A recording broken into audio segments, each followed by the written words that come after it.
नमस्कार, मी अनिल चव्हाण. अनिल सर अकॅडमीमध्ये मी आपलं तुमचं सहर्ष स्वागत करीत आहे. आपण इयत्ता 9वीचा इतिहासचा धडा बघत होतो, ज्याचं नाव आहे भारतातील अंतर्गत आव्हाने. आता भारतातील अंतर्गत आव्हानामध्ये आपण सुरुवातीला पंजाबच्या राज्याचा भाग बघितला होता आणि या पंजाबच्या राज्यामध्ये कशी अशांतता निर्माण झाली होती आणि लोकशाहीला एक मोठं आव्हान झालं होतं आणि ते आव्हान मोडून काढण्यासाठी भारत सरकारने किंवा लष्करी कारवाईने कोणत्या पद्धतीचं काम केलं होतं. मग त्याच्यानंतर ऑपरेशन ब्लॅक थंडर असेल किंवा ऑपरेशन ब्लू स्टार असेल, असे 2 ऑपरेशन करून ती शांतता प्रस्थापित करण्याचं काम केलं होतं. आता भारतातील अंतर्गत आव्हानामध्ये आपल्याला दुसरा भाग बघायचा आहे, तो म्हणजे ईशान्य भारत.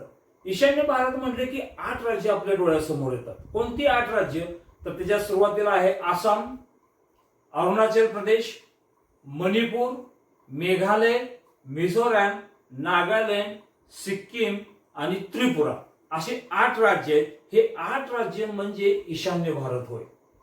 या सर्व 8 राज्यांमध्ये कशा पद्धतीची अशांतता निर्माण झाली होती आणि भारत सरकारने कोणत्या पद्धतीचं काम केलं, तेच त्यांना घटक राज्याची दर्जा कसा दिला याची माहिती आपल्याला बघायची. आणि या राज्यामध्ये कोणत्या प्रकारची अशांतता निर्माण झाली होती आणि लोकशाहीला कशा पद्धतीचं आव्हान झालं होतं याची माहिती आपल्याला बघायची आहे.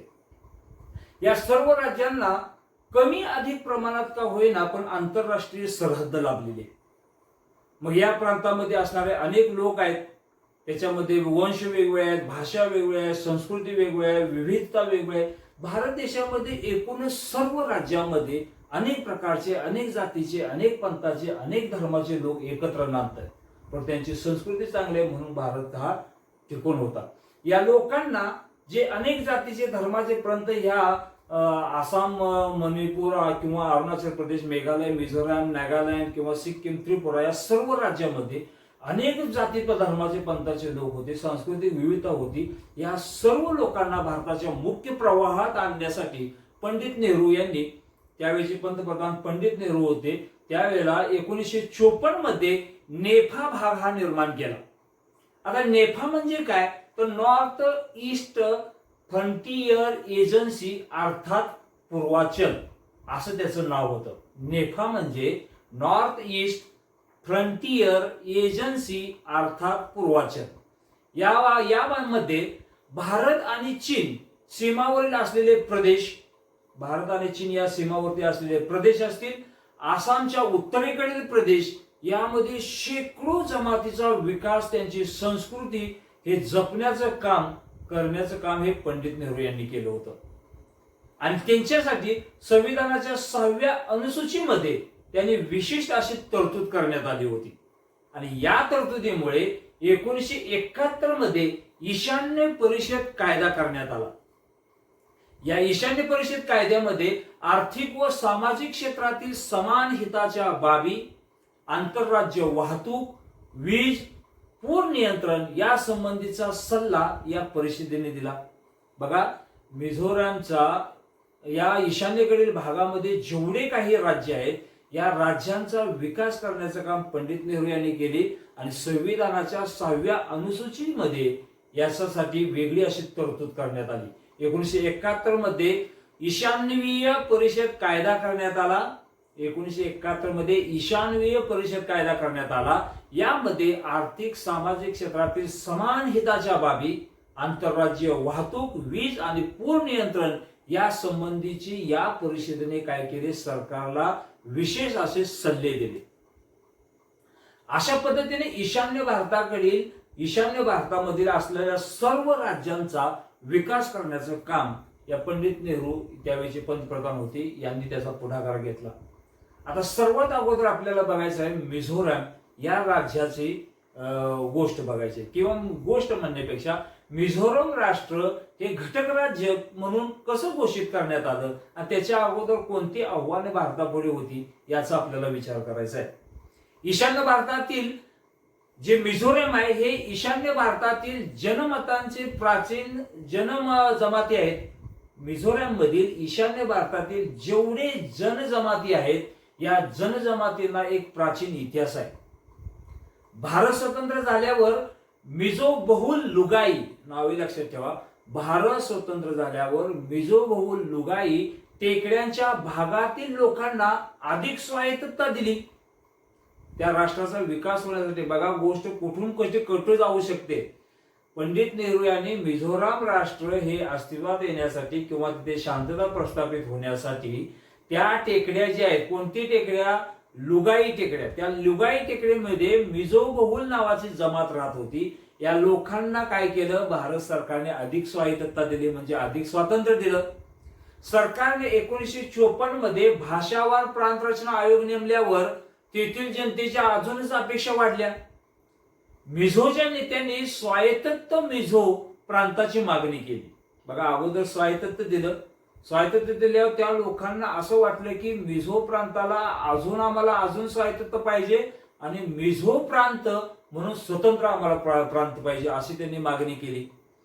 1954 मध्ये मिझोराम प्रदेशात तीव्र दुष्काळ पडला. ही दुसरी गोष्ट, मिझोराम प्रदेशात 1954 मध्ये अतिशय तीव्र दुष्काळ पडला. या तीव्र दुष्काळामध्ये त्यावेळेचा त्या ठिकाणचा नेता होता, त्याचं नाव होतं लाल डेंगा. या लाल डेंगाने या नेत्याने काय केलं, त्या दुष्काळाच्या कारकिर्दीमध्ये चांगलं काम करण्याचं काम केलं. आणि पुढे या 1961 मध्ये या लाल डेंगा यांनी मिझो नॅशनल फ्रंट नावाची काय केली, एक संघटना स्थापन केली. त्यालाच MNF असं म्हणतात. आता या मिझो नॅशनल फ्रंट मध्ये त्रिपुरा असेल, मणिपूर असेल आणि लुशाई टेकड्यामधील मिझो बहुल प्रांतातील ग्रेटर मिझोरामची अर्थात स्वतंत्र राष्ट्राची मागणी त्यांनी त्या लाल गेंडे यांनी केली. त्रिपुरा, मणिपूर आणि लुशाई टेकड्यामधील मिझो बहुल जी लोक होती, या लोकांसाठी ग्रेटर मिझोरामची अर्थात स्वतंत्र राष्ट्राची अशी त्यांनी काय केली, लाल डेंगा यांनी मागणी केली. 1966 मध्ये मिझो नॅशनल फ्रंटने स्वतंत्र मिझोराम राष्ट्र अस्तित्वात आल्याची स्वतंत्र घोषणाच करून टाकली. या लाल डेंगाच्या अस्तित्वामध्ये काय झालं, 1966 मध्ये मिझो नॅशनल फ्रंटने स्वतंत्र मिझोराम राष्ट्र हे अस्तित्वात आल्याची घोषणाच करून टाकली. आता त्यावेळी पंडित नेहरू यांचं निधन झालं होतं आणि त्यावेळीचे पंतप्रधान बघा, एकाच मिझोराम राष्ट्रासाठी 3 पंतप्रधान होऊन गेले. त्यावेळी ते घटक राज्य म्हणून अस्तित्वात आलं. पहिले होते पंडित नेहरू, त्यांनी योग्य कार्य केलं आणि मिझो नॅशनल फ्रंटची स्वतंत्र मागणी, मिझोराम राष्ट्राची स्वतंत्र मागणी केल्यानंतर त्यावेळेच्या पंतप्रधान होत्या प्रधानमंत्री इंदिरा गांधी.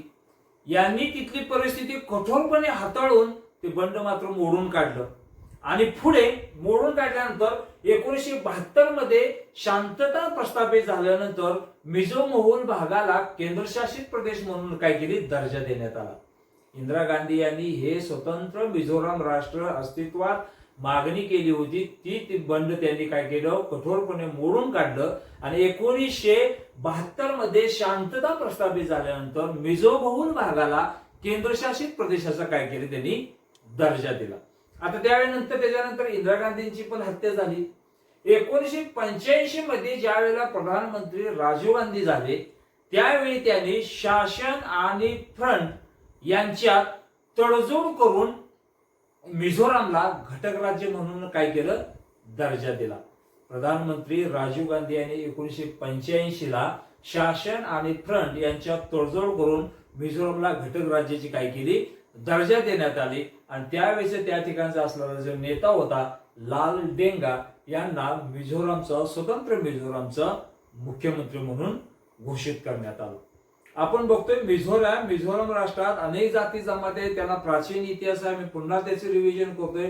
भारत देश स्वतंत्र झाल्यानंतर मिझो बहुल लुगाई टेकड्यामध्ये भागातील अधिक लोकांना स्वायत्तता दिली, पण स्वायत्तता दिल्यानंतर त्या ठिकाणच्या लोकांना असं वाटलं की 1954 मध्ये भाषावर प्रांत रचना आयोग नेमल्यावर तेथील जनतेच्या अपेक्षा अजूनच वाढल्या आणि मिझोरामने त्याला स्वायत्त मिझो प्रांताची स्वतंत्र त्यांनी मागणी केली. 1954 मध्ये मिझोराम प्रदेशात तीव्र दुष्काळ पडला आणि या दुष्काळात चांगलं काम करण्याचं काम लाल डेंगा यांनी केलं.